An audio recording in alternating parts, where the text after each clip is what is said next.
नमस्ते दोस्तों, स्वागत है आपका हमारे YouTube channel story tube back पर, जहां आपको मिलेगा ढेर सारी कहानियां और नोवेल का समावेश। अगर आप हमारे चैनल पर नए हैं तो सब्सक्राइब करना ना भूले। तो चलो करते हैं वीडियो को शुरू। उसका पूरा शरीर कांप उठा। एक क्षण बाद उसने आखिरकार अपना मुंह खोला और कांपती हुई आवाज में बोला, वरिष्ठ, हम मजाक कर रहे थे। हम तीनों की हिम्मत कैसे हुई ऐसे दुस्साहसिक विचार रखने की? वरिष्ठ, ताकत बहुत ज्यादा है। उस 6 सितारा महाशक्ति पूर्वज ने मुंह में लार भर ली। उसके शब्द बड़ी मुश्किल से बोले जा रहे थे। उसकी सांसें तेज थीं, लेकिन बेहद धीमी, मानो वह इस बुजुर्ग को नाराज करने से डर रहा था। यह सुनकर वह व्यक्ति ठंडी हंसी हंसा। इससे पूरा बड़ा होल 3 बार हिल गया। बड़ा होल हिल गया और बरसों से जमी धूल स्तंभों से नीचे आ गई। धूल नीचे की ओर उड़ रही थी, जिससे पूरा बड़ा होल ऐसा लग रहा था मानो धूल के बादल होल भर में फैल गए हों। लेकिन अजीब बात यह थी कि आसमान से गिर रही धूल असल में यहाना बादल दल के 3 सदस्यों पर गिर रही थी। यह देखकर उनकी भौहें तन गईं। धूल गिरने के बाद होल का अंदरूनी हिस्सा साफ हो गया। सांस लेते ही हवा में धूल का कोई एहसास नहीं होता था, एकदम ताजगी का एहसास होता था। बड़े होल का कालीन बिल्कुल साफ लग रहा था। धूल का कोई निशान नहीं था, और अगर कोई उसे ध्यान से देखे तो कुछ नए सुराग मिल सकते थे। इस समय कालीन न सिर्फ गंदा नहीं था, बल्कि पहले से कहीं ज्यादा साफ भी था। पूरा कालीन बेमिसाल चमकीला लग रहा था, मानो नया हो। सबकी आंखें घूम गईं। आखिरकार लबाब और प्रथम बुजुर्ग के अलावा बाकी सबकी आंखें लाल हो गईं। उनकी आंखों के नीचे क्रिस्टल जैसे साफ आंसुओं की धाराएं बह रही थीं। बस उन्हें अपनी आंखों से फूटने का एक छोटा सा मौका ही मिल रहा था।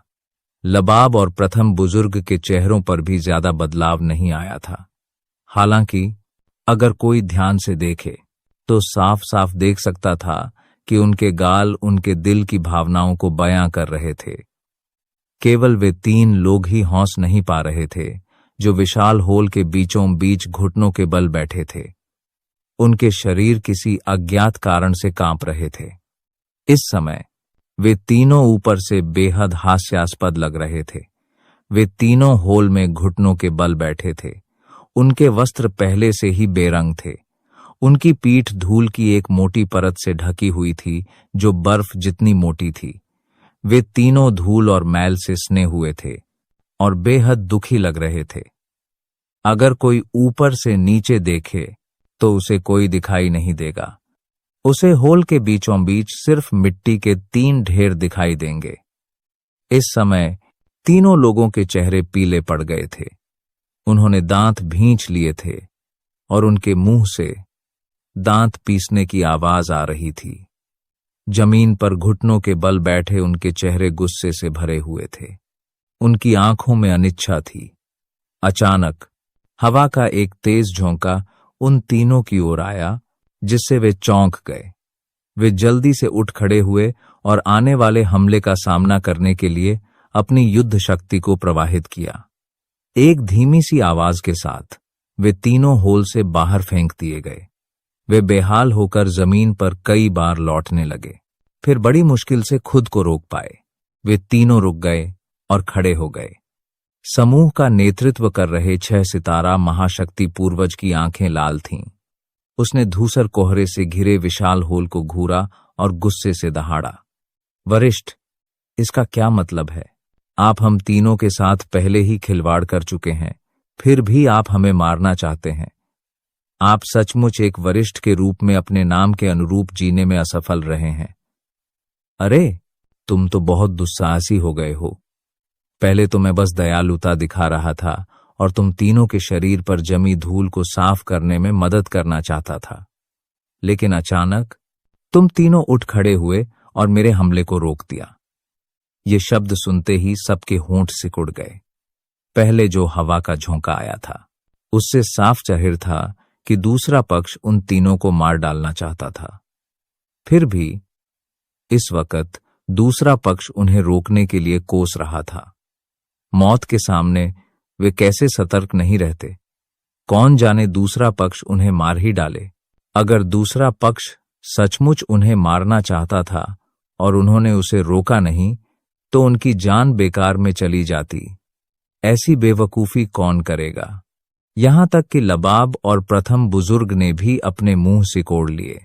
उन्होंने एक दूसरे को देखा पर कुछ नहीं कहा।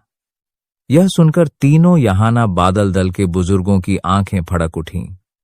आखिरकार दूसरा पक्ष अभी भी उन्हें ही दोषी ठहरा रहा था। इससे पहले कि वे तीनों कुछ प्रतिक्रिया दे पाते, रहस्यमयी वरिष्ठ ने एक बार फिर अपना मुंह खोला और बोला, उफ, खैर, अगर तुम इसे रोकना चाहते हैं तो कोई बात नहीं। तुमने वास्तव में एक अच्छे व्यक्ति की निंदा की और कहा कि मैं एक वरिष्ठ कहलाने के योग्य नहीं हूं और मेरा दिल दयालु नहीं है। अब मुझे बताइए, क्या मैं योग्य हूं या अयोग्य? हूँ। जैसे ही उसके शब्द सुनाई दिए, पूरी जगह शांत हो गई। यहाना बादल दल के तीनों महाशक्ति पूर्वज ने तुरंत एक अनजान दबाव महसूस किया जो उनकी ओर बढ़ रहा था। पल भर में ही इसने उन तीनों को अपनी गिरफ्त में ले लिया, जिससे उनके दिलों पर एक बेहद भयानक दबाव का हमला हुआ। वे बेहद सदमे में थे। 6 सितारों वाले महाशक्ति पूर्वज की आंखें अचानक सुई की नोक जितनी सिकुड़ गईं। उसने अपने बगल में खड़े बाकी 2 लोगों के हाव भावों को नजरअंदाज किया और जल्दी से बोलने के लिए मुंह खोला। वरिष्ठ अपनी प्रतिष्ठा पर खरे उतरते हैं। आपने यहाना बादल दल को उन लोगों को खत्म करने में मदद की है जो नियमों का पालन नहीं करते। आप न्याय का पालन करते हैं और कमजोरों की मदद करते हैं। आप स्वाभाविक रूप से वरिष्ठ कहलाने के योग्य हैं। ये शब्द सम्मान से कहे गए थे और एक दयालु व्यक्ति के व्यवहार से युक्त थे। हालांकि जिन्होंने भी इसे सुना, उन्होंने बस अपने होंठ सिकोड़ लिए और आह भरी। उन्होंने अपना सिर एक तरफ घुमा लिया और उसकी ओर देखना बंद कर दिया। उस 6 सितारा महाशक्ति पूर्वज का बूढ़ा चेहरा भी लाल हो गया। उसका चेहरा थोड़ा गर्म था। हालांकि उसने बस अपनी आंखें फेर लीं और कुछ नहीं कहा। काफी देर बाद उस बुजुर्ग ने अपना मुंह खोला और मुस्कुराते हुए फिर से बोला, हाँ, चूंकि यह मामला है, मैं इसे भूल जाऊंगा।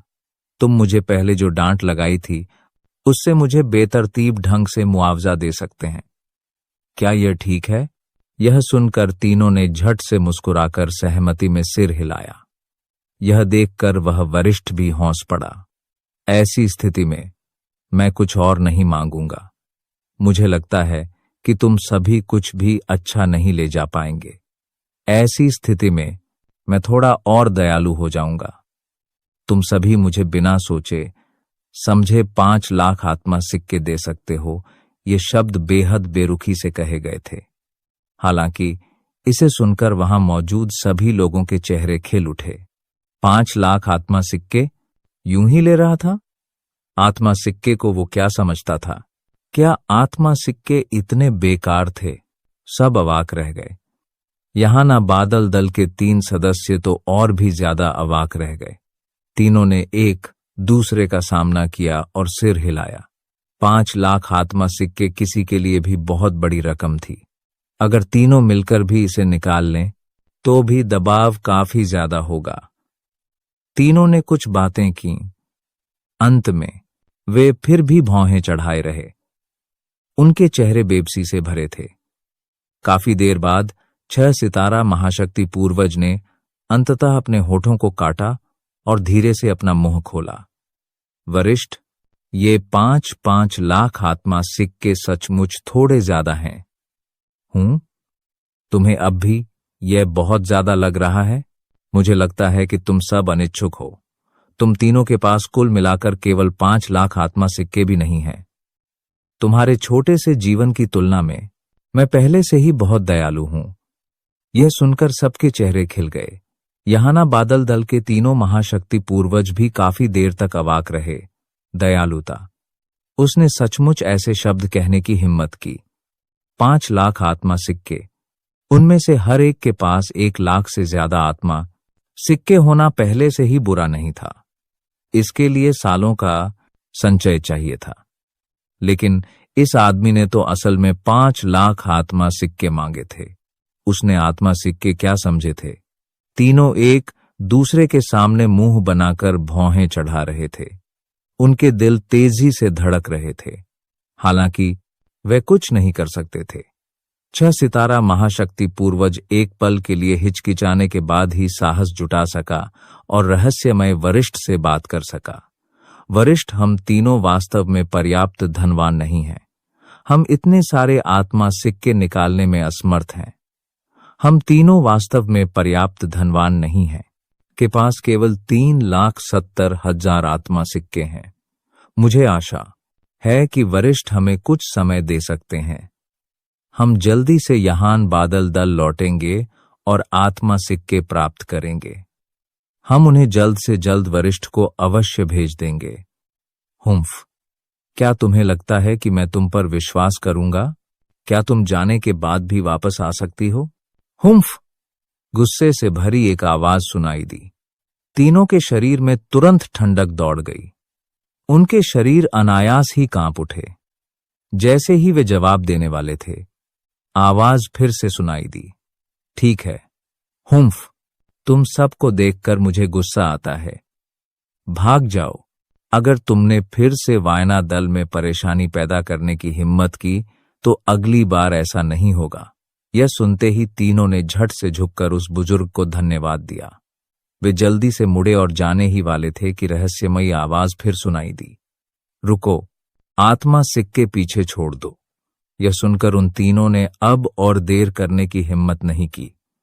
आत्मा के सिक्के पीछे छोड़कर वे जल्दी से वायना दल और यागर शहर से निकल गए। वे अपनी जान बचाने के लिए यहाना बादल दल की ओर भाग गए।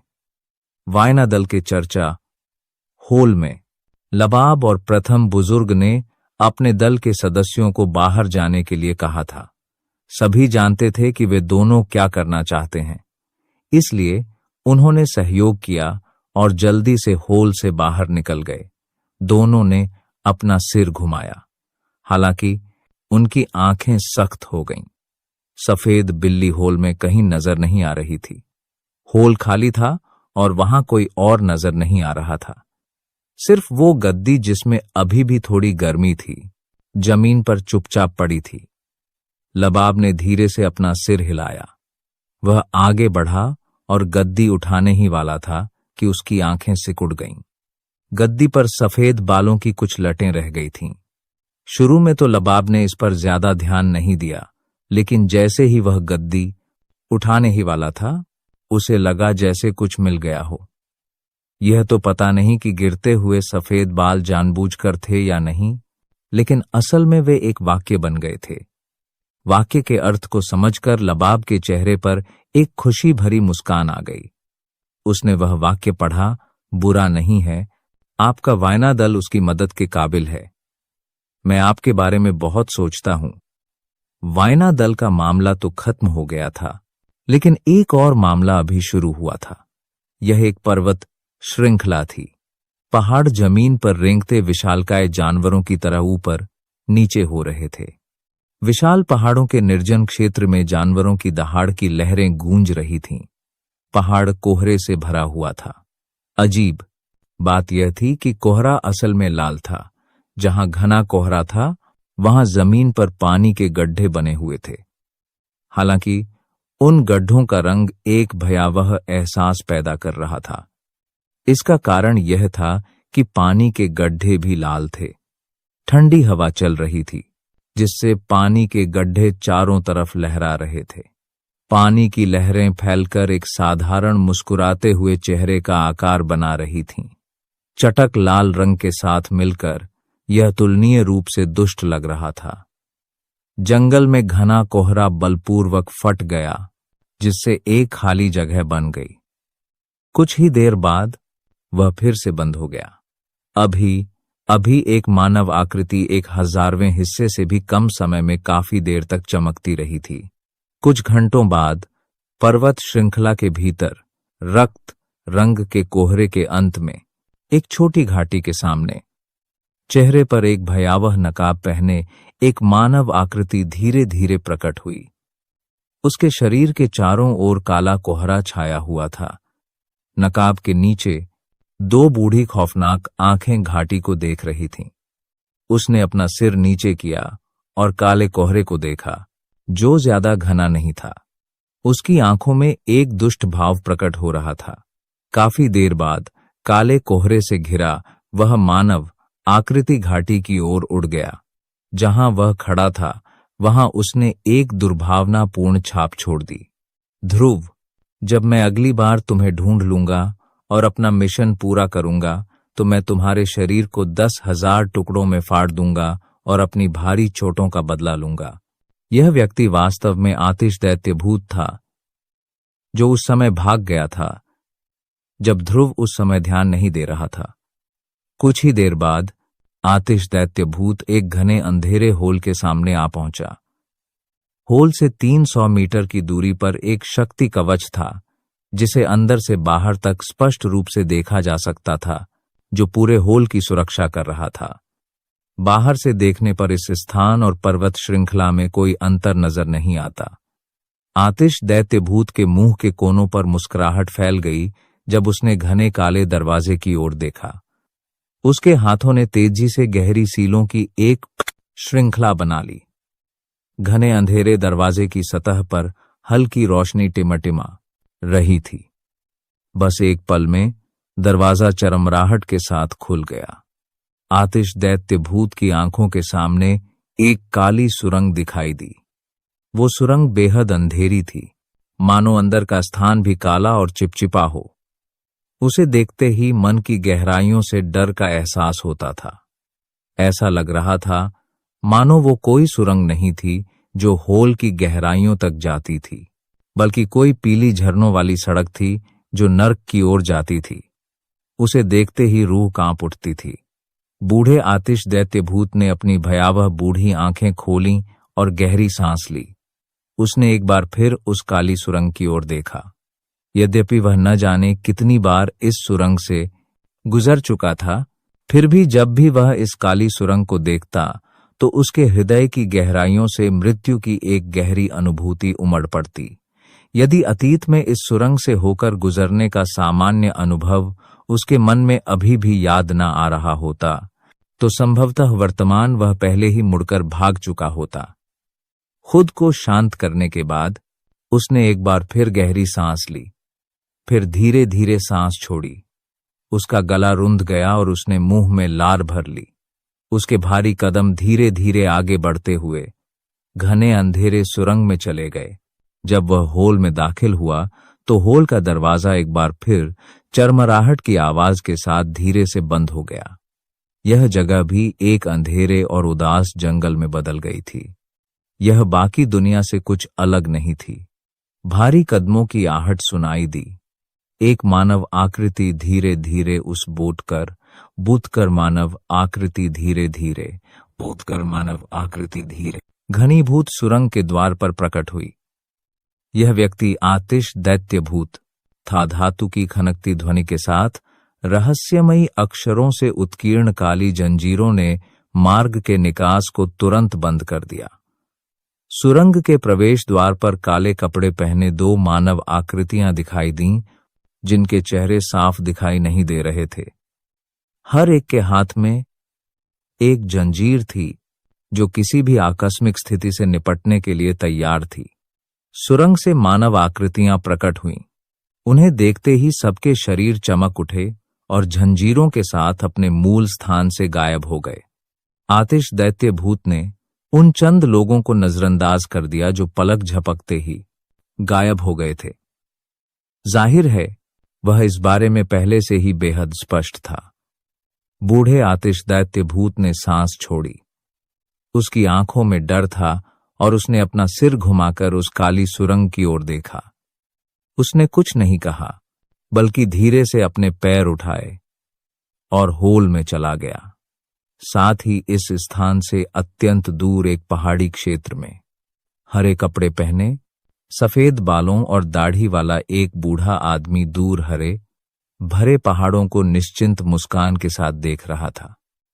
जैसे ही उसने मुंह खोला, उसके मुंह के कोनों पर मुस्कान आ गई और उसने आह भरी। यह बूढ़ा आदमी जरवान है। मैं आखिरकार लौट आया हूं। एक विशाल पर्वत श्रृंखला, रक्त के रंग का घना कोहरा और एक अंधकारमय जंगल लयबद्ध पदचिह्नों की एक श्रृंखला के बाद काले कोहरे में लिपटी एक आकृति धीरे धीरे एक घने अंधेरे होल में आगे बढ़ रही थी। होल में घना अंधेरा था और देखने का दायरा 30 मीटर से भी कम था। वह आकृति सीधे सामने देख रही थी, अंतहीन अंधेरे से बिल्कुल अप्रभावित। उसकी आंखों में कोई लहर नहीं थी। धीमे से लगने वाले कदम बेहद तेज थे। पल भर में ही वह आकृति बड़े होल के अंत तक पहुंच चुकी थी। बूढ़ा आतिश दैत्य भूत रुक गया और उसने अपनी आंखें सामने की ओर उठाईं। वहां हमेशा की तरह अब भी घना अंधेरा था। रोशनी का नामो निशान नहीं था। यहां सब कुछ कितना खाली लग रहा था।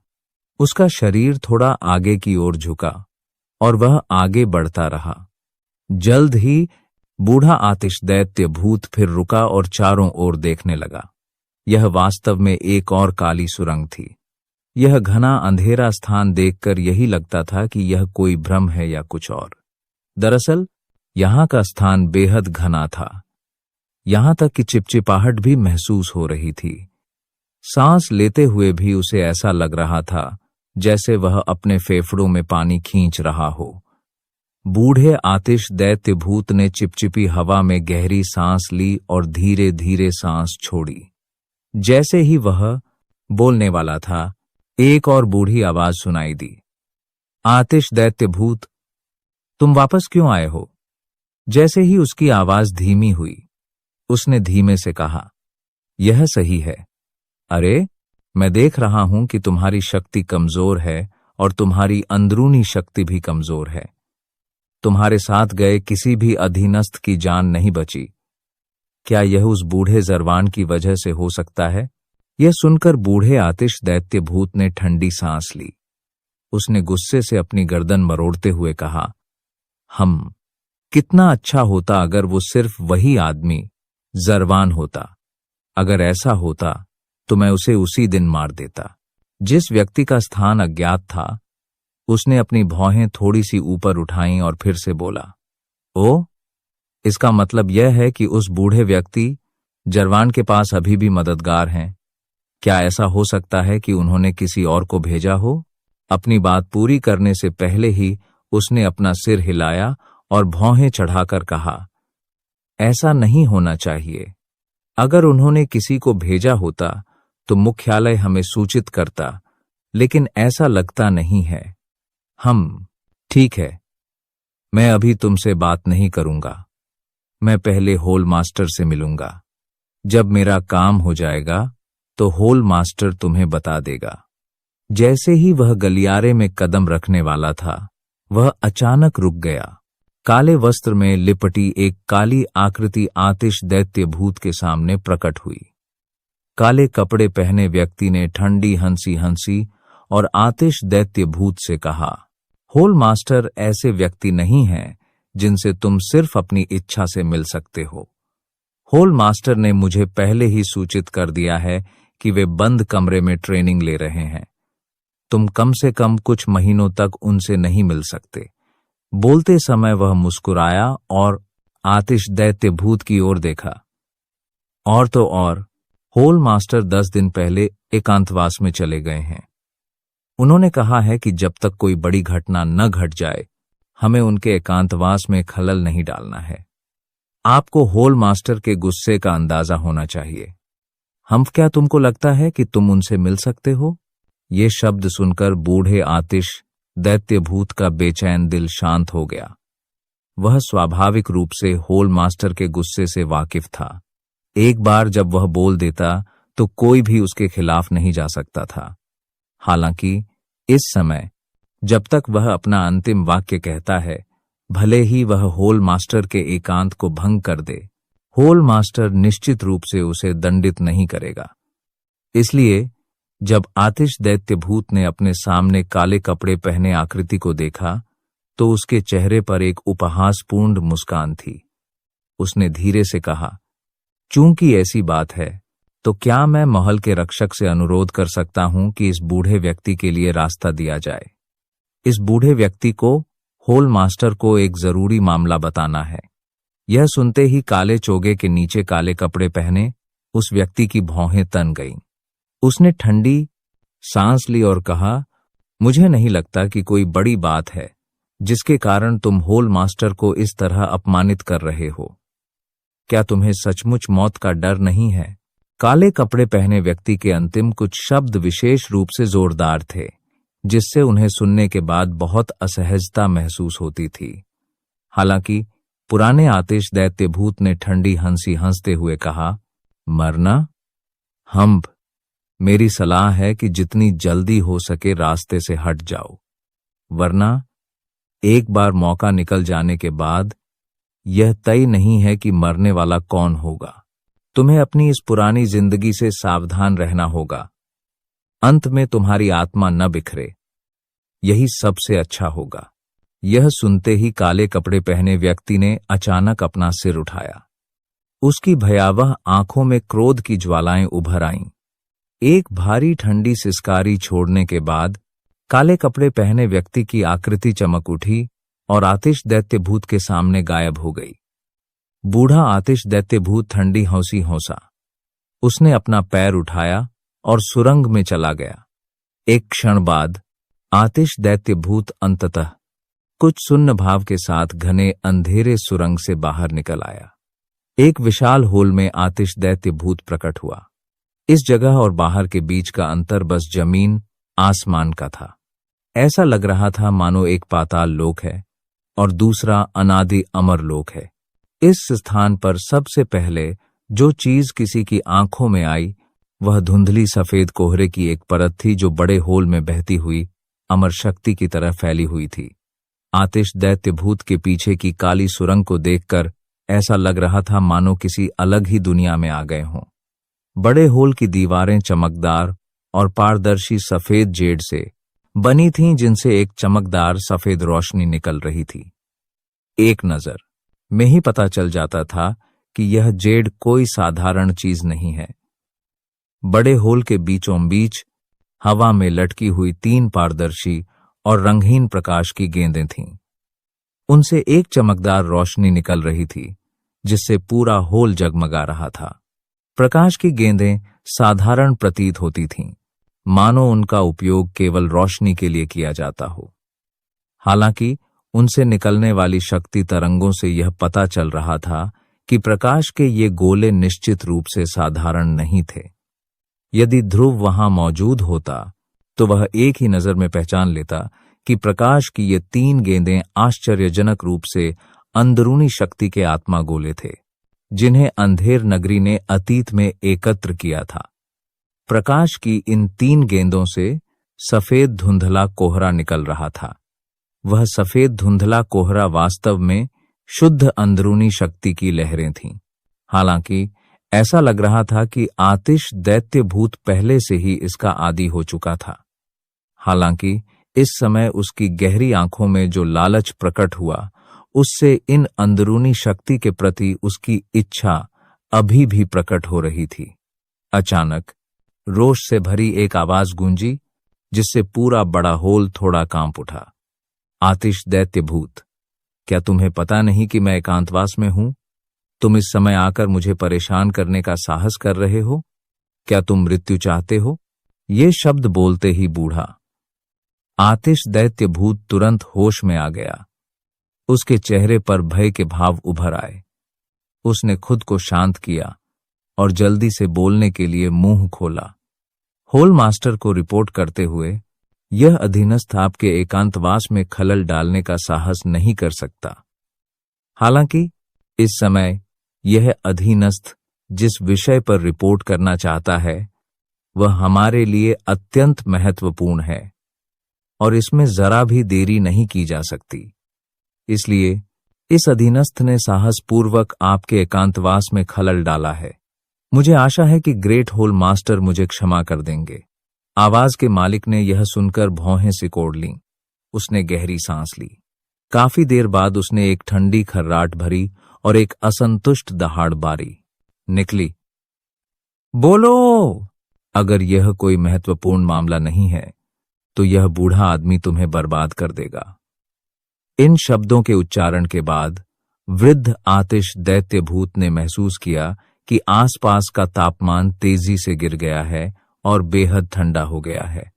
हालांकि वह अपने मन में आश्वस्त था और स्वाभाविक रूप से भयभीत नहीं था।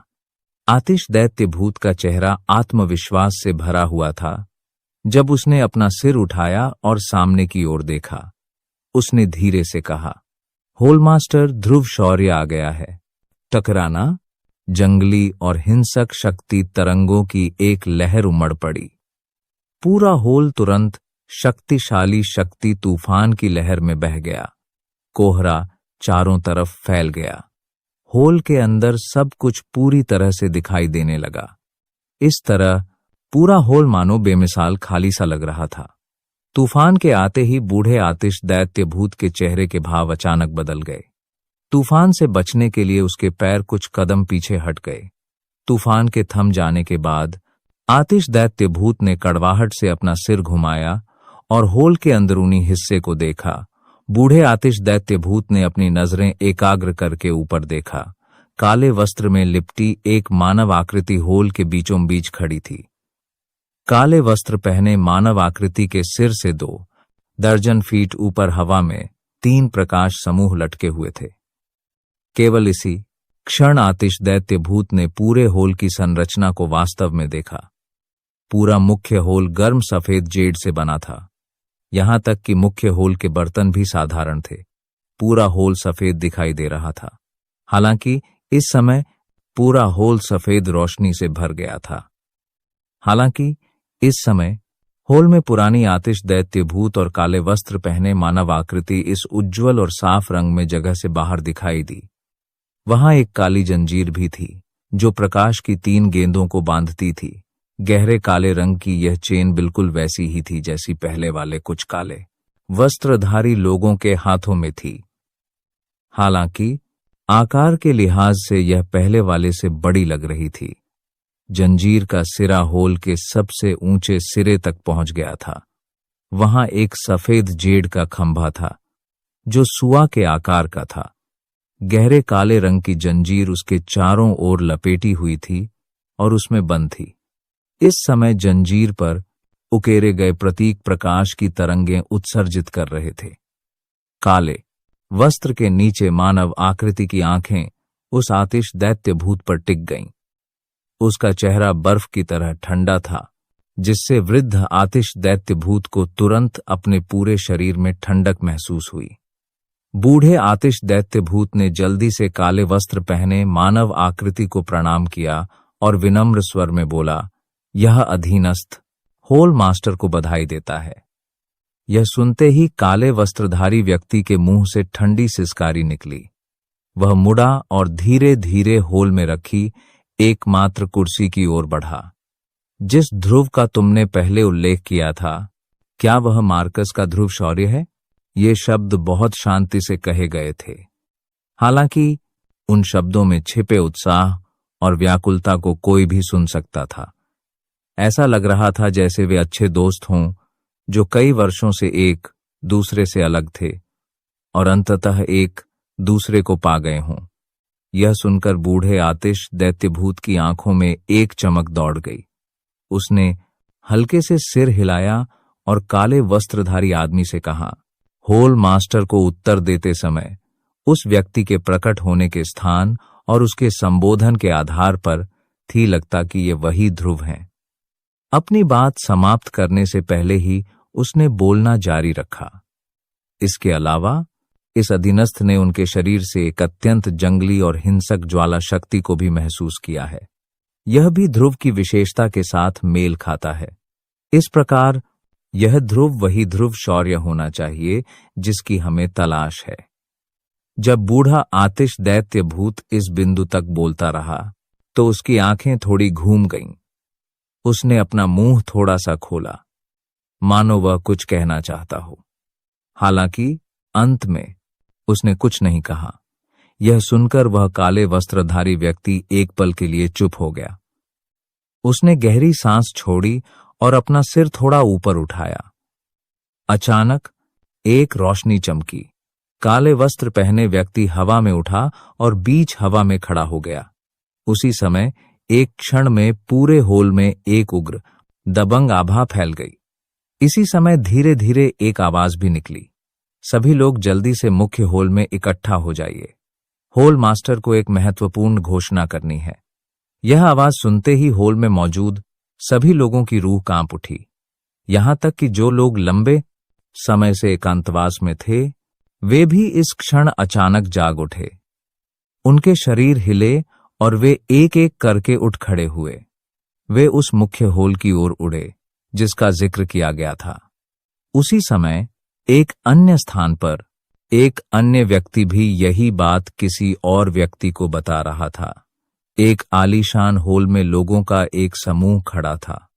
हॉल में एक व्यक्ति को देखते ही उनके चेहरों पर उत्सुकता के भाव उभर आए। हॉल के बीच में हरे कपड़े पहने एक बूढ़ा आदमी, जिसके कनपटियों पर सफेद बाल थे, मुख्य सीट पर बैठे आलीशान कपड़े पहने एक बूढ़े आदमी से आराम से बात कर रहा था। लीडर, वह ध्रुव वास्तव में एक दुर्लभ प्रतिभा है। हालांकि वह एक अनजान पृष्ठभूमि से है, वह एक साधक के रूप में इतनी शक्ति तक साधना करने में सक्षम था। वह वास्तव में असाधारण है। इसलिए तुम मानते हो कि हमें उसे अपने गगन दल के अधीन लाना चाहिए और अपने गगन दल को मजबूत करने के लिए उसका उपयोग करना चाहिए, ताकि हम एक साथ अंधेर आत्मा दल के खिलाफ लड़ सकें। इससे पहले कि जरवान बोलना समाप्त कर पाता, वकार नामक वृद्ध व्यक्ति, जो मुख्य सीट पर बैठा था, जरवान की बात को आगे बढ़ाने के लिए बोला। जरवान ने यह सुनकर जल्दी से सहमति में सिर हिलाया, और हां, मानो वह चाहता था कि बूढ़ा आदमी भी सहमति में सिर हिलाए। जरवान ने फिर से बोलने के लिए अपना मुंह खोला। इसके अलावा मुझे लगता है कि इस ध्रुव की अंधेर आत्मा दल से कुछ दुश्मनी हो सकती है। ऐसा इसलिए है क्योंकि उसने आतिश दैत्य भूत को एक जोरदार झटका दिया था। इसके अलावा जरवान ने अपनी बात कहते हुए थोड़ा रुककर कहा, जब वकार बोलने के लिए अपना मुंह दाद्रिजन से के लिए है, खोलने से खुद को रोक नहीं पाया। तभी जरवान ने अपना सिर थोड़ा ऊपर उठाया। उसने वकार की तरफ देखा और बोलना जारी रखा। इसके अलावा मुझे लगता है कि आतिश दैत्य भूत और बाकी लोग ध्रुव के लिए दक्षिण पश्चिमी क्षेत्र में आए हैं। ये शब्द कहे जाने के बाद हॉल में मौजूद सभी लोग एक दूसरे से बात करने लगे। वे इतने सालों से दुनिया की सीमाओं की रखवाली कर रहे थे क्योंकि उन्हें नहीं पता था कि अंधेर आत्मा दल किसका इंतजार कर रहा है। इसलिए उन्हें हमेशा रोका जाता रहा। फिर भी जरवान ने वास्तव में इतना बड़ा जवाब दिया था। वे दुनिया की सीमा पर सिर्फ एक व्यक्ति का इंतजार करने आए थे। यह जवाब बेहद कमजोर और शक्तिहीन था। वकार ने भी हल्की सी भौहें चढ़ाईं। उसने जरवान को अर्थपूर्ण भाव से देखा और उसे इशारा किया कि वह इस मामले पर बात करना बंद करे। जरवान भी यह देखकर समझ गया। उसकी आंखें हल्की सी घूम गईं और उसने अपना सिर उठाकर वकार की तरफ देखा। शुरू में तो वह कुछ कहना चाहता था, लेकिन आखिर में उसने कुछ नहीं कहा। काफी देर बाद जरवान ने आखिरकार मुस्कुराकर कहा, है, यह सिर्फ मेरा निजी अनुमान है, इसका कोई आधार नहीं है। सभी लोग कृपया इसे दिल पर न लें, इसे बस मजाक समझें। यह सुनकर सभी ने जरवान की ओर देखा और उसे नजरअंदाज कर दिया। वकार के नेतृत्व में हॉल में मौजूद सभी लोग एक बार फिर शांत हो गए। वकार ने अपनी नजरें हॉल की ओर घुमाईं, जो शांत हो चुका था। बोलने के लिए मुंह खोलने से पहले उसकी नजर एक पल के लिए जरवान पर ठहर गई। जरवान, जैसा आपने पहले कहा था, यह ध्रुव वास्तव में बुरा नहीं है। हमारे गगन दल के लिए उसका उपयोग करना असंभव नहीं है। हालांकि मुझे आश्चर्य है कि क्या इस बार आपका इरादा ध्रुव की इच्छा है। जरवान के अलावा बाकी सभी लोग वकार की बातों से भ्रमित थे। तार्किक रूप से जरवान को यह कहना चाहिए था, क्योंकि उसे ध्रुव ने यह जिम्मेदारी सौंपी थी। अगर यह ध्रुव की इच्छा थी तो वह क्यों पूछेगा। बड़े हॉल में सभी ने मुख्य सीट पर बैठे वकार को कुछ संदेह से देखा। उन्होंने एक दूसरे को देखा और दूसरों की आंखों में भी वही भाव देखे। जरवान भी वकार के शब्दों से थोड़ा चौंक गया, लेकिन उसने जल्दी ही अपने होश संभाल लिए। अपने दिल में एक पल सोचने के बाद जरवान ने आखिरकार सच बोलने के लिए अपना मुंह खोला। जरवान ने उत्तर देते हुए कहा, मेरे ये शब्द मेरे अपने विचार हैं और ऐसा कुछ नहीं है जो ध्रुव ने मुझसे करने को कहा हो। जरवान के ये शब्द सुनकर वहां मौजूद सभी लोग अचंभित हो गए। दरअसल ये सब जरवान के अपने विचार थे। जरवान ने एक ऐसे व्यक्ति के लिए इतनी मेहनत की थी जिससे वह सिर्फ एक बार मिला था और उसे गगन दल में भर्ती करना चाहता था। यह समझना वाकई मुश्किल था। इस समय कुछ लोग सोचने से खुद को रोक नहीं पाए। क्या ऐसा हो सकता है कि ध्रुव ने जरवान के साथ कुछ किया हो? अन्यथा जरवान के चरित्र को देखते हुए वह बिना किसी कारण के दूसरों के प्रति इतना विचारशील क्यों होगा? यह सुनकर वकार ने थोड़ा सिर हिलाया। फिर उसने जल्दी से जरवान से पूछा, चूंकि यह मामला है तो मुझे लगता है कि इसके पीछे कोई कारण अवश्य होगा, है ना?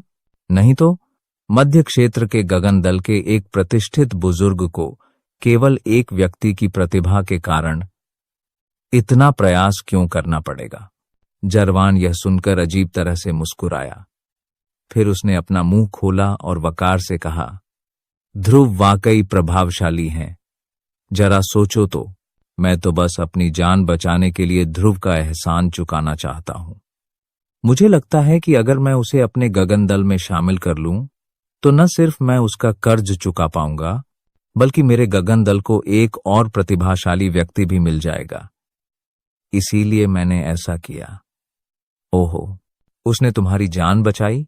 क्या उसने आतिश दैत्य भूत को भगाया? वकार ने यह सुनकर थोड़ा भौहें चढ़ाईं और कुछ अनिश्चितता से पूछा। जरवान ने थोड़ा सिर हिलाया और वकार से बात करना जारी रखा। यह सही है। हालांकि आतिश दैत्य भूत को ध्रुव ने भगा दिया था। आतिश दैत्य भूत के अंतिम हमले ने मेरे भौतिक शरीर को घायल कर दिया। लीडर वकार को यह भी पता होना चाहिए कि हमारे जैसे लोग, जिनकी ताकत अभी तक मूल परिवर्तन रैंक तक नहीं पहुंची है, हम निश्चित रूप से मर जाएंगे यदि हमारे भौतिक शरीर क्षतिग्रस्त हो जाते हैं। अगर हमारे पास एक नया भौतिक शरीर या भौतिक शरीर को परिष्कृत करने की कोई विधि नहीं है, उस समय उस स्थान पर केवल मैं, आतिश दैत्य भूत, ध्रुव ही थे। स्वाभाविक रूप से वहां कोई अन्य जीवित मानव शरीर नहीं होगा। ये शब्द कहते ही जरवान को और कुछ समझाने की जरूरत नहीं पड़ी। स्थिति से सभी पहले से ही अच्छी तरह वाकिफ थे। भौतिक शरीर के बिना केवल कुछ गुप्त तकनीकें ही उसे बचा सकती थीं, जो भौतिक शरीर को परिष्कृत कर सकती थीं। ऐसी गुप्त तकनीक हर किसी के पास नहीं हो सकती थी। यहां तक कि गगन दल में भी केवल फल के उच्च वर्ग के लोगों के पास ही ऐसी गुप्त तकनीक थी। यह सोचकर सबकी आंखें चमक उठीं। यहां तक कि मुख्य सीट पर बैठे वकार की आंखों में भी हल्की सी चमक थी। ध्रुव ने न सिर्फ जरवान को बचाया था, बल्कि उसके पास भौतिक शरीर को परिष्कृत करने की एक विधि भी थी। इस वजह से ध्रुव के बारे में सबकी राय अनायास ही बदल गई। ध्रुव की प्रतिभा ने पहले ही सभी को प्रशंसा से भर दिया था। अपनी क्षमता के साथ इस ध्रुव में पहले से ही वे परिस्थितियां मौजूद थीं जो उन्हें उसे अपने साथ जोड़ने की पहल करने के लिए प्रेरित कर सकती थीं। भौतिक शरीर को परिष्कृत करने की ध्रुव की विधि ही होल में अधिकांश लोगों को हराने के लिए पर्याप्त थी। आखिरकार अगर वकार को भी शामिल कर लिया जाए तो भी उपस्थित एक भी व्यक्ति मूल परिवर्तन रैंक तक नहीं पहुंचा था। इस तरह ध्रुव की गुप्त तकनीक उपस्थित सभी लोगों के जीवन के लिए एक बड़ी गारंटी थी। वकार ने नीचे अस्त व्यस्त भीड़ को देखकर थोड़ा भौहें सिकोड़ी। उसके बूढ़े चेहरे पर एक अधीर भाव उभर आया। उसने धीरे से अपना बायां हाथ उठाया और उसे अपने सामने लहराया। वकार के शरीर से एक अदृश्य दबाव फैल गया। होल का शोरगुल भरा और जीवंत माहौल तुरंत शांत हो गया। वकार ने भौहें सिकोड़ी और वहां मौजूद सभी लोगों पर नजरें घुमाईं। आखिरकार उसने ठंडी सांस ली और जरवान की तरफ देखा। वकार ने जरवान की तरफ देखा और सिर हिलाया। उसकी आंखों में प्रशंसा के भाव थे।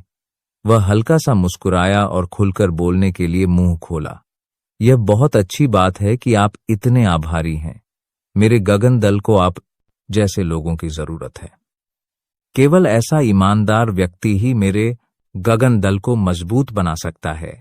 हाँ, इससे पहले कि कोई कुछ कह पाता, वकार के चेहरे पर गंभीरता छा गई। उसने जल्दी से जरवान से पूछने के लिए अपना मुंह खोला। हालांकि चूंकि यह सब आप अकेले ही तय करते हैं, मुझे लगता है कि ध्रुव मेरे गगन दल में शामिल होने के लिए सहमत नहीं हो सकता है ना? यह सुनकर सभी के चेहरे पर एक अजीब सा भाव आ गया। फिर उन्होंने चिंता से जरवान की ओर देखा। जरवान भी वकार की बातें सुनकर दंग रह गया। यह कुछ ऐसा था जिसकी उसने कभी उम्मीद नहीं की थी। दरअसल यह सिर्फ उसका अपना विचार था। उसने ऐसा इसलिए सोचा था क्योंकि वह ध्रुव को अपने जाल में फंसाना चाहता था। और हां, यह उस तरह का जाल नहीं था जैसा वहां मौजूद सभी लोग सोच रहे थे। ध्रुव के विभिन्न कार्यों और ध्रुव की अंतिम पुष्टि के माध्यम से जरवान ने पहले ही निर्णय ले लिया था। यह ध्रुव किसी छिपे हुए महान दल का शिष्य होना चाहिए। इसके अलावा उसकी पहचान निश्चित रूप से साधारण नहीं थी। यह इस बात से देखा जा सकता है कि कैसे आतिश दैत्यभूत ने उसका नाम सुनते ही अनायास ही चीख मारी थी। आतिश दैत्यभूत को ध्रुव के बारे में पता था। यह बहुत संभव था कि उसका लक्ष्य ध्रुव को पकड़ना और उसके पीछे के दल को धमकाने के लिए उसका इस्तेमाल करना था। ध्रुव ने जरवान से एक स्वतंत्र साधक के रूप में अपनी पहचान बताने को कहा था। जरवान ने बिना किसी हिचकिचाहट के ध्रुव के अनुरोध को स्वीकार कर लिया था। जरवान की राय में ध्रुव की हरकतें पूरी तरह से उसकी पहचान उजागर होने से रोकने और खुद पर मुसीबत से बचाने के लिए थीं।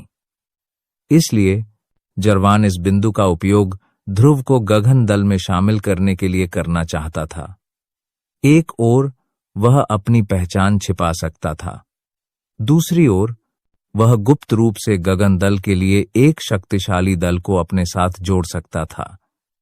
यह गगन दल के लिए एक महान योगदान होगा।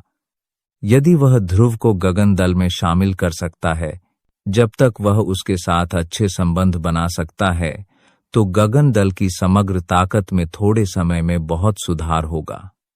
दुर्भाग्य से यदि जरवान को ध्रुव की असली पृष्ठभूमि के बारे में पता होता, तो वह इस तरह नहीं सोचता। जरवान ने भौहें चढ़ाईं और बहुत देर तक सोचता रहा। आखिरकार उसने गहरी सांस ली। उसकी आंखें अचानक दृढ़ हो गईं और उसने कहा, लीडर वकार, मैं निश्चित रूप से ध्रुव को गगन दल में शामिल होने के लिए राजी करूंगा और हमारे दल को एक प्रतिभाशाली व्यक्ति को शामिल करने में मदद करूंगा। वकार ने यह सुनकर अपनी भौहें थोड़ी ऊपर उठाईं। उसने जरवान के दृढ़ भाव को देखा और अपनी पलकें थोड़ी नीचे कर लीं। उसकी आंखें हिलीं, लेकिन उसने कुछ नहीं कहा। फिर उसने अपना सिर उठाकर जरवान की ओर देखा और मुस्कुराते हुए सिर हिलाया और कहा, यह ठीक है। यह अच्छी बात है कि आपके ऐसे इरादे हैं। चूंकि यह हमारे गगन दल के लिए है, इसलिए मैं कामना करता हूं कि आप उसे हमारे दल में उसे शामिल करने में सफल हों। अपनी बात पूरी करने से पहले ही वकार की अभिव्यक्ति गंभीर हो गई और उसने तुरंत बोलने के लिए अपना मुंह खोल दिया। याद रखो, चाहे वह गगन दल में शामिल होने के लिए सहमत हो या नहीं, तुम्हें उसके साथ अच्छे संबंध बनाए रखने होंगे। चूंकि वह एक प्रतिभाशाली व्यक्ति है, इसलिए उसे आसानी से उकसाना मत। कम से कम तुम्हें उसके साथ अच्छे संबंध बनाए रखने होंगे। गगन दल के लिए दुश्मन मत बनाओ, अन्यथा तुम्हें खुद उससे निपटना होगा। जरवान ने जल्दी से सिर हिलाया। हालांकि जरवान को देखते ही वकार की आंखें चमक उठीं। वह मुस्कुराया और बोला, चिंता मत करो। हाँ हाँ, तुम्हारी किस्मत बहुत अच्छी है। यह एक छिपे हुए आशीर्वाद की तरह है। मैं देख रहा हूं कि तुम्हारे शरीर में शक्ति एक सीमा तक पहुंच गई है। मुझे लगता है कि तुम इसे तोड़ने वाले हो। जरवान के बोलने की प्रतीक्षा किए बिना वकार ने बोलना जारी रखा। ऐसी स्थिति में मेरे पास एक गोली है, इसे ले लो। जैसे ही वकार ने बोलना समाप्त किया, वकार ने अपनी आस्तीन लहराई और प्रकाश की एक किरण निकली और जरवान ने उसे पकड़ लिया। जरवान ने आभार व्यक्त करने के बाद होल में उपस्थित सभी लोगों को बाहर निकाल दिया। वकार मुख्य सीट पर अकेला बैठा था। उसने अपना सिर उठाकर होल के बाहर आसमान की ओर देखा और मन ही मन बुदबुदाया, क्या यह वैसा ही हो सकता है जैसा जरवान ने कहा था कि इस बार वे जिस व्यक्ति की तलाश कर रहे हैं वह ध्रुव है। हालांकि यह पहले से इतना अलग क्यों है? ये लोग जो न तो इंसान हैं और न ही भूत, आखिर क्या कर रहे हैं? ये जिद्दी और नीच बूढ़ों का झुंड है। दूसरी तरफ एक सड़क पर साधारण कपड़ों में एक बूढ़ा आदमी अकेला चल रहा था। उसे राहगीरों के चेहरों पर उभरी घृणा की कोई परवाह नहीं थी। चलते समय वह धीरे से गालियां दे रहा था, जिससे वहां से गुजरने वाले कुछ लोग नाराज हो गए। भले ही वह सड़क पर राहगीरों को गालियां न दे रहा हो, फिर भी गलतफहमी पैदा करना आसान होगा। यदि किसी ने उसकी कमर पर लटके जेड पेंडेंट को न देखा होता तो हंगामा मच जाता। कुछ लोग ऐसे भी थे जिन्होंने जेड टोकन पर ध्यान नहीं दिया था, लेकिन दूसरों द्वारा याद दिलाए जाने पर उन्होंने जेड टोकन पर ध्यान दिया। तुरंत ही उनके चेहरे के भाव बदल गए। जिस व्यक्ति ने उन्हें याद दिलाया था, उसका शुक्रिया अदा करने के बाद वे नाराजगी से वहां से चले गए। ऐसा इसलिए था क्योंकि उन्होंने जेड पेंडेंट पर उस क्षेत्र की सबसे शक्तिशाली शक्ति की पहचान देखी थी। उस पर केवल एक ही शब्द था, शौर्य दल। उस क्षेत्र का अधिपति शौर्य दल था।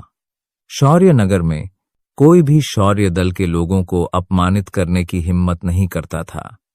बूढ़े आदमी को जैसे एहसास हो गया था कि उसके साथ कुछ गड़बड़ है। उसने थोड़ा सा मुंह बनाया और अपनी आस्तीन नीचे करके जेड पेंडेंट को ढक लिया। फिर उसने उसे फिर से ऊपर उठा लिया। हालांकि पहले के विपरीत जेड पेंडेंट, जो पूरे शौर्य दल का प्रतिनिधित्व करता था, गायब हो गया था। दूसरी ओर बूढ़े व्यक्ति ने एक मुस्कान प्रकट की और इत्मीनान से शहर छोड़ दिया। हवा के रुकने की आवाज के साथ ही एक सफेद वस्त्रधारी व्यक्ति पहाड़ की चोटी पर प्रकट हुआ। हवा और लहरों ने हमला किया, जिससे ध्रुव के वस्त्र लहराने लगे और उसके बाल बेतहाशा नाचने लगे। ध्रुव ने ठंडी हवा में गहरी सांस ली और अपने चारों ओर हवा का झोंका महसूस किया। उसके होंठों पर मुस्कान आ गई। एक झटके के साथ वह पहाड़ की चोटी से गायब हो गया। अगले ही पल दूर जंगल में हवा का एक झोंका आया। कुछ 100 फीट के दायरे में पेड़ हिलने और सरसराहट करने लगे। ध्रुव की आकृति एक पेड़ के शीर्ष पर प्रकट हुई। अपने कान के पास सरसराहट की आवाज सुनकर ध्रुव ने अपनी नजर आसमान में छाए पत्तों पर घुमाई। उसका शरीर एक बार फिर चमका और गायब हो गया।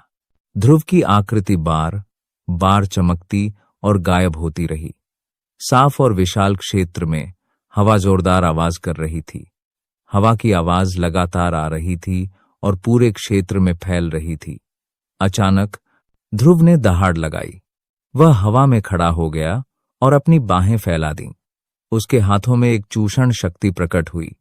आकाश और धरती के बीच तेज हवा का झोंका आया और बादलों को उड़ा ले गया। काले बादल उमड़ पड़े और आसमान तुरंत अंधेरा हो गया। ध्रुव ने अपने पैर हिलाए और एक रहस्यमयी कदम उठाया। उसके हाथों की चूषण शक्ति बढ़ गई। एक कदम के साथ ही वह हवा के एक झोंके के साथ वहां से गायब हो गया। ऐसा लग रहा था जैसे हवा के झोंके को कोई आदेश मिल गया हो और वह पूरे क्षेत्र में फैल गया। हवा चल पड़ी और आकाश और पृथ्वी के बीच हवा और सारसों की चीख गूंज उठी। ऐसा लग रहा था जैसे कोई पागल अजगर दहाड़ रहा हो और उसकी शक्ति से आकाश हिल रहा हो। हवा के अदृश्य झोंके ने जंगल में पत्तियों को उड़ा दिया और एक लंबा हरा ड्रैगन बना दिया जो आकाश में तैर रहा था। लंबा ड्रैगन आसमान में मुड़रा रहा था। उसका सिर ऊंचा उठा हुआ था। हालांकि वह हवा और बादलों से बना था, फिर भी उससे एक दबंग सा एहसास हो रहा था। हालांकि जब लंबा ड्रैगन आकाश में मंडराता रहा और उसने अपना सिर ऊपर उठाया तो उसके सिर पर अचानक एक सफेद वस्त्रधारी आकृति प्रकट हुई। उसके हाथ उसकी पीठ के पीछे थे और उसके चेहरे पर एक हल्की सी मुस्कान थी। ध्रुव ने अपनी आस्तीनें लहराईं। उसके पैरों के नीचे का विशालकाय जीव, जो असली ड्रैगन जैसा था, अचानक गिरे हुए पत्तों में बदल गया और आकाश में फैल गया और इस लहर के साथ नीचे की ओर बहने लगा। इस समय एक वृद्ध आवाज हल्की मुस्कान के साथ अचानक सुनाई दी और उसने कहा, यह सही है। हाँ हाँ, बुरा नहीं है। तुमने असल में हवा की ताकत उधार ली है और उसे अपने पैरों के साथ मिला दिया है। तुमने पहली ही कोशिश में आसमानी फना कदम के वायुगत स्तर को सफलतापूर्वक कर लिया है। माना जा सकता है कि तुमने इसका काफी अच्छा अभ्यास किया है। घोरस की बातें सुनकर ध्रुव खुश हुआ और मुस्कुराया। उसने घोरस को धन्यवाद दिया। उन्होंने घोरस को धन्यवाद दिया और कहा, बुजुर्ग घोरस के मार्गदर्शन के लिए धन्यवाद। आपने मुझे 3000 बिजली की वज्र शक्ति और आसमानी फना कदम की वायु शक्ति का उपयोग करके आसमानी फना कदम के वायु चरण की साधना करने की अनुमति दी। यही कारण है कि मेरी साधना की गति इतनी तेज है। घोरस ने यह सुनकर हंसते हुए कहा, आसमानी फना कदम के चरणों का उपयोग करके आसमानी फना कदम के चरणों की ट्रेनिंग करना। दूसरे स्तर की आवश्यकताओं का उपयोग करके पहले स्तर की साधना करना। ऐसी विधि स्वाभाविक रूप से अतुलनीय रूप से तेज है। तुम्हें लगता है कि तुम पहले स्तर की साधना कर रहे हो, लेकिन अगर मैं विस्तार से बताऊं तो तुम वास्तव में दूसरे स्तर की साधना कर रहे हैं। जरा सोचो, तुम पहले ही मध्य स्तर की साधना कर चुके हो। उस स्थिति में क्या आसमानी फना कदम तुम्हारे लिए आसान नहीं होगा? ध्रुव ने भी प्रशंसा में सिर हिलाया। फिर उसने मुंह खोला और कहा, यदि मैं आसमानी फना कदम की साधना के लिए इस तरीके का प्रयोग जारी रखूंगा तो मेरा मानना है कि मैं निम्न स्तर वायु गति स्तर में 2 महीने से भी कम समय में प्रारंभिक सफलता प्राप्त कर सकूंगा। ऐसा कहने के बाद उसने ट्रेनिंग करना बंद कर दिया और आराम करने के लिए एक जगह ढूंढ ली। घोरस भी प्रशंसा में मुस्कुराए लेकिन कुछ नहीं कहा। साधना का मार्ग कदम दर कदम आगे बढ़ने के बारे में था। अंधाधुंध साधना करने से व्यक्ति शीघ्र सफलता पाने के लिए अति से घेलाग था, उत्सुक हो जाता था और अंततः सफलता के कगार पर पहुंचकर असफल हो जाता था। जब चीजें चरम पर पहुंच जाएंगी तो वे विपरीत दिशा में चलेंगी। यही सिद्धांत था। ध्रुव एक पहाड़ की चोटी पर बैठा था। उसके शरीर में फ्लेम मंत्रा धीरे धीरे घूम रहा था और वह स्वर्ग और पृथ्वी के बीच की प्राकृतिक शक्ति को अवशोषित कर रहा था। अचानक ध्रुव को कुछ विचार आया और वह अपनी साधना अवस्था से हट गया। हाथ हिलाने पर ध्रुव के हाथ में एक जेड बोतल आ गई। उसी समय ध्रुव ने अपने दिल में चिल्लाकर कहा, बुजुर्ग घोरस, मुझे आपसे कुछ पूछना है। कृपया बाहर आइए और मुझसे मिलिए। उसकी आवाज अभी सुनाई ही दी थी कि ध्रुव की भौहों के बीच लगी आग की सील से एक प्रकाश किरण निकली। ध्रुव के सामने वह लगातार रूपांतरित होती रही और अंततः एक बूढ़े व्यक्ति के रूप में बदल गई। यह घोरस था। घोरस ने ध्रुव के चिंतित भाव देखकर अपनी भौहें ऊपर उठाईं। उसने आगे कुछ नहीं पूछा और जमीन पर बैठ गया। ध्रुव के बोलने का इंतजार करने लगा। ध्रुव ने घोरस को जमीन पर बैठे देखा और अपने हाथ आगे बढ़ा दिए। उसने घोरस के सामने एक जेड की बोतल रख दी।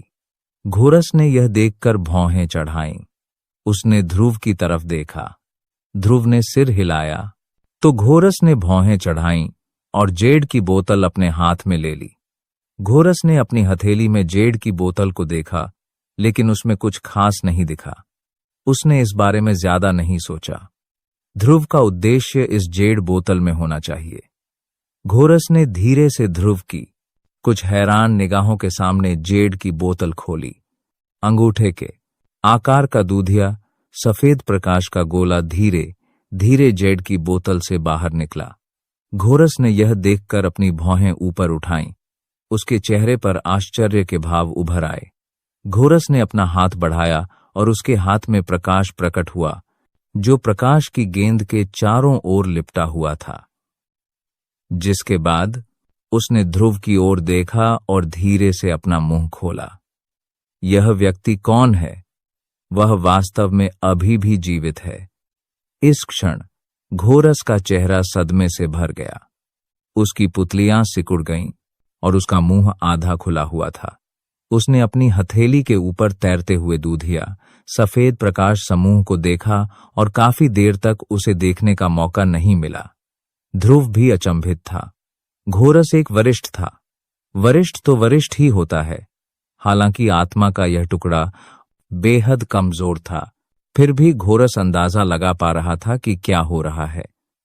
केवल इसी आधार पर ध्रुव को विश्वास था कि वह घोरस से वह विधि प्राप्त कर सकता है जिसकी वह लंबे समय से तलाश कर रहा था। एक क्षण बाद घोरस ने धीरे से अपनी हथेली से प्रकाश पुंज निकाला और उसे वापस जेड की बोतल में रख दिया। फिर उसे वापस ध्रुव को दे दिया। घोरस खड़ा हुआ और अपना शरीर एक तरफ घुमा लिया। उसने भौहें सिकोड़ी और गहरी सांस ली। फिर उसने अपना सिर घुमाकर ध्रुव की तरफ देखा। घोरस ने धीरे से अपना मुंह खोला और ध्रुव को देखा। अगर मैंने गलत अनुमान नहीं लगाया है तो तुम चाहते हो कि मैं उसकी आत्मा की मरम्मत में तुम्हारी मदद करूं, है ना? यह सुनकर ध्रुव को कोई आश्चर्य नहीं हुआ। चूंकि घोरस पहले ही इस बची हुई आत्मा को देख चुका था, इसलिए उसे अंदाजा हो जाना चाहिए था कि ध्रुव का मकसद क्या था। इसलिए ध्रुव ने धीरे से सिर हिलाया। यह बात स्वीकार करते हुए उसके चेहरे पर थोड़ी हैरानी थी। घोरस ने यह देखकर सिर हिलाया। फिर उसने आसमान की ओर देखने के लिए अपना सिर उठाया। इससे ध्रुव का दिल थोड़ा भारी हो गया। वह थोड़ा चिंतित हो गया। काफी देर बाद घोरस ने आखिरकार अपना मुंह खोला और ध्रुव से पूछा, इस व्यक्ति का तुमसे क्या संबंध है? यह सुनकर ध्रुव की भौहें तन गईं। उसे मन ही मन थोड़ी हैरानी हुई। बोलने के लिए अपना मुंह खोलने से पहले उसने एक क्षण तक अपने मन में विचार किया। वह मेरे पूर्वज हैं। मुझे परमात्मा लेवल तक पहुंचने में मदद करने के लिए उन्होंने अपनी आत्मा के हिस्से को प्रज्वलित कर दिया। अंततः उन्होंने मुझे अपनी शक्ति बढ़ाने में मदद की। इसलिए इससे पहले कि ध्रुव बोलना समाप्त कर पाता, घोरस ने ध्रुव को बीच में ही रोक दिया। इसलिए तुम उसकी मदद का बदला चुकाने के लिए उसे बचाना चाहते हैं। क्या मैं सही हूं?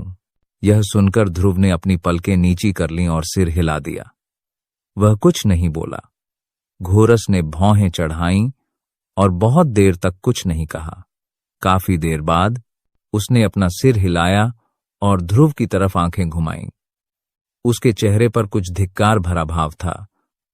उसने धीरे से अपना मुंह खोला और कहा, कितना चिंताजनक आदमी हो तुम। एक बार इस बूढ़े को बुलाकर तुम कितना मुश्किल सवाल पूछ लेते हो। तुझे सच में अपने बड़ों का सम्मान करना नहीं आता। ध्रुव अचानक उठ खड़ा हुआ। उसके चेहरे पर खुशी के भाव उभर आए। उसने घोरस की चिढ़ाने वाली बातों का खंडन नहीं किया। हालांकि घोरस को घूरते हुए उसकी आंखें लाल हो गई थीं। वह जोर जोर से हाँफ रहा था, मानो कोई बूढ़ा कुंवारा हो जिसने अचानक एक खूबसूरत औरत देख ली हो। घोरस को समझ नहीं आ रहा था कि हंसें या रोएं। ध्रुव को धीरे धीरे अपना संयम वापस पाने में काफी वक्त लगा। हालांकि उसके दिल में अभी भी उत्साह और उमंग देखी जा सकती थी। घोरस ने देखा कि ध्रुव धीरे धीरे अपने होश में आ रहा था और बेबसी से मुस्कुरा रहा था। उसने हाथ बढ़ाकर ध्रुव को पहले शांत होने का इशारा किया। फिर उसने आह भरी और धीरे से कहा, यह सही है, तुम्हारे इस पूर्वज में अभी भी जीवन की आभा शेष है। जब वह बोला तो घोरस रुक गया। हालांकि ध्रुव की आंखें चमक उठीं। यह कुछ ऐसा था जिसका उसे अंदाजा नहीं था। ध्रुव ने पहले कभी जीवन की आभा का हल्का सा भी निशान नहीं देखा था।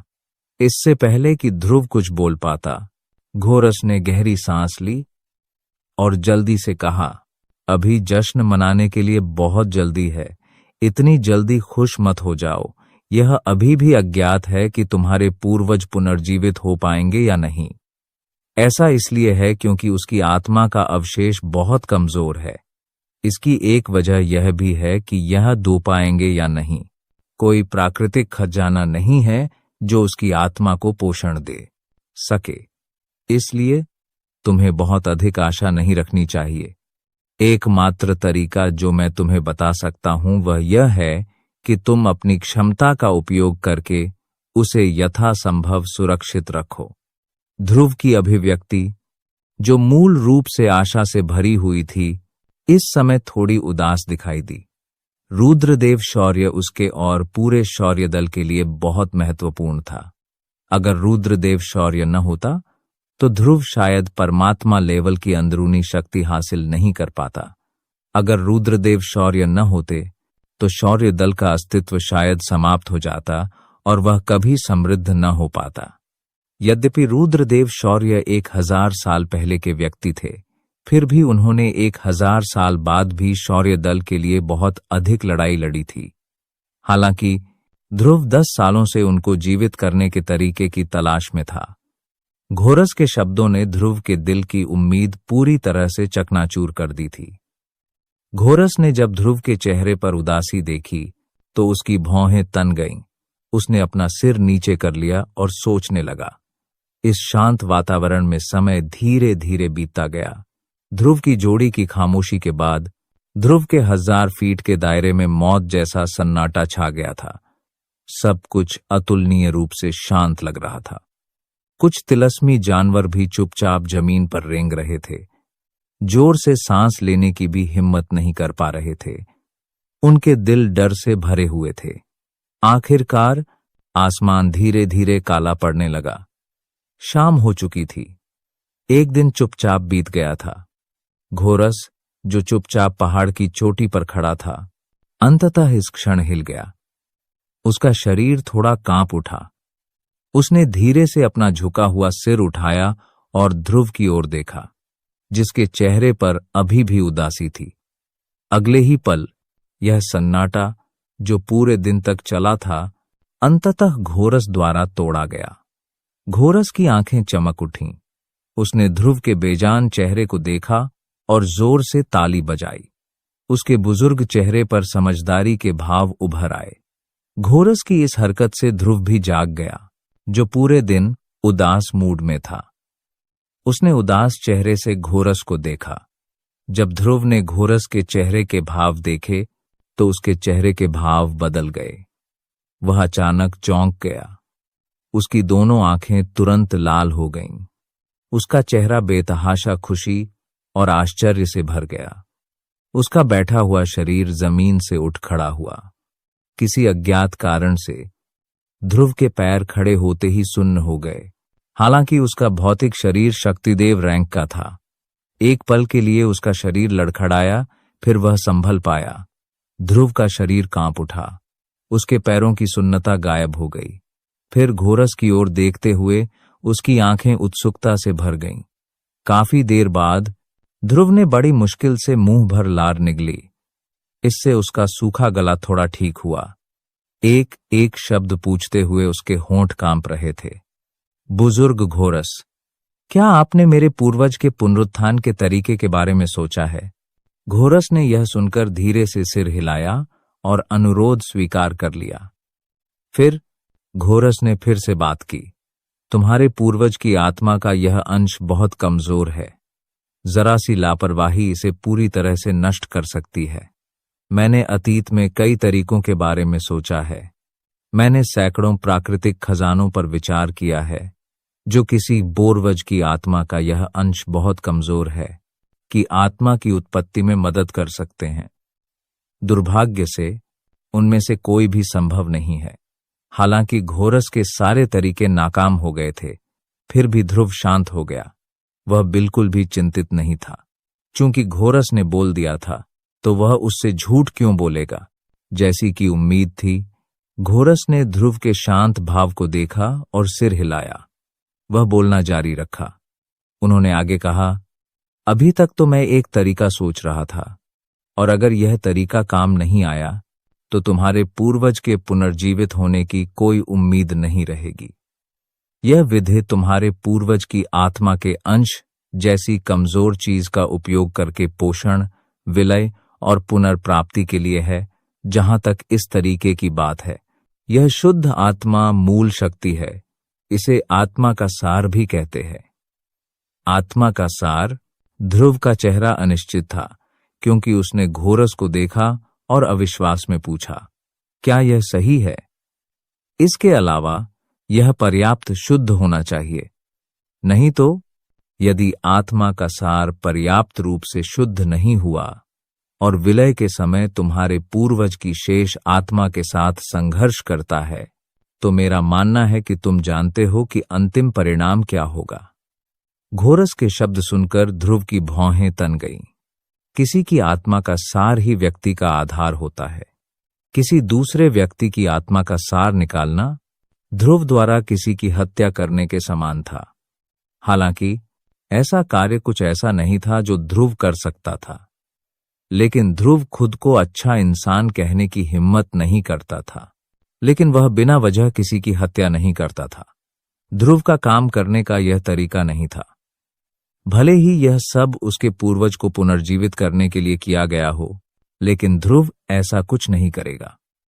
हालांकि अगर वह ऐसा नहीं करता तो रुद्रदेव शौर्य को पुनर्जीवित नहीं किया जा सकता था। इस बात ने ध्रुव को हिचकिचाहट में डाल दिया। इसके अलावा एक और महत्वपूर्ण बात थी।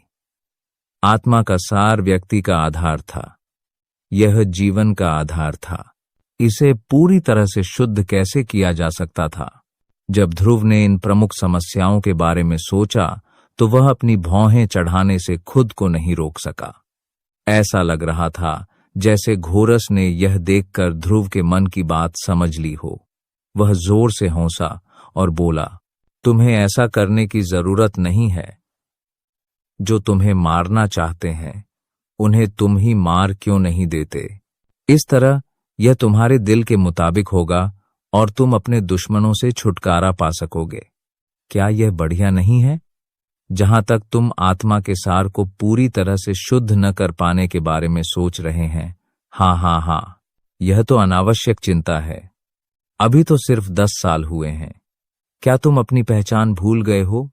हाँ, रोशनी देव, तुम सचमुच रोशनी देव हो। मुझे विश्वास नहीं हो रहा कि तुम अपनी पहचान भूल गए हैं। एक दिव्य रोशनी एक दिव्य वस्तु है जो सभी जीवित प्राणियों को भस्म कर सकती है। आत्मा के सार की उस छोटी सी मात्रा का क्या महत्व है? इसके अलावा तुम्हारे पास दिलबहार दिव्य रोशनी भी है, जिसमें अंदरूनी शक्ति के प्रति सबसे अधिक विनाशकारी शक्ति है, और सुलगतेकमल की दिव्य रोशनी भी है, जिसमें सबसे अधिक शुद्धिकरण शक्ति है। यदि तुम एक शुद्ध आत्मा सार हासिल करना चाहते हैं तो यह अभी भी तुम्हारी शक्ति पर निर्भर है। घोरस के शब्द उसके मुंह से निकलने के बाद ध्रुव ने अंततः प्रतिक्रिया व्यक्त की। किसने कहा कि आत्मा सार नहीं होता? ध्रुव के सबसे बड़े दुश्मन किल्विश दल में इतने सारे लोग थे। वे सभी वही आत्मा सार थे जिनकी ध्रुव तलाश कर रहा था। ध्रुव ने जब अपने दिल में यह बात सोची तो वह आराम से मुस्कुराया। फिर उसने अपना दिल शांत किया। घोरस के साथ कुछ शब्दों का आदान प्रदान करने के बाद ध्रुव ट्रेनिंग की अवस्था में प्रवेश कर गया। ध्रुव को ट्रेनिंग की अवस्था में प्रवेश करते देख घोरस एक तरफ खड़ा हो गया। ध्रुव की बाहों में जेड की बोतल को घूरता रहा, भौहें चढ़ाता रहा और खुद से बुदबुदाता रहा। इस बारे में बात करते हुए ध्रुव के पूर्वज इस दुनिया की सिद्ध शक्ति में कैसे जीवित रहे, इसके अलावा वह ठीक होने के लिए इस दुनिया की सिद्ध शक्ति का उपयोग कर रहा है। ऐसा क्यों? काफी देर बाद घोरस को कुछ याद आया। ध्रुव की बाहों में जेड की बोतल देखकर उसकी आंखें आश्चर्य से भर गईं। उसके मुंह से खुद से बुदबुदाया। उसने मन ही मन बुदबुदाया, क्या ऐसा हो सकता है कि ध्रुव के पूर्वज जिस ट्रेनिंग विधि का अभ्यास करते थे वह वही है? वह ट्रेनिंग विधि दुनिया से बहुत पहले ही गायब हो चुकी है। मुझे वास्तव में इसकी उम्मीद नहीं थी। समय पलक झपकते ही बीत गया और पलक झपकते ही रात हो गई। ध्रुव, जो ट्रेनिंग के बीच में था, ने अचानक अपनी बंद आंखें खोल दी। तो दोस्तों, यह था ध्रुव रिटर्न का आज का एपिसोड, सिर्फ और सिर्फ आपके अपने चैनल स्टोरी वोकल पर। उम्मीद है कि आपको कहानी अच्छी लगी होगी। अगर वीडियो पसंद आया हो तो लाइक और शेयर जरूर करें और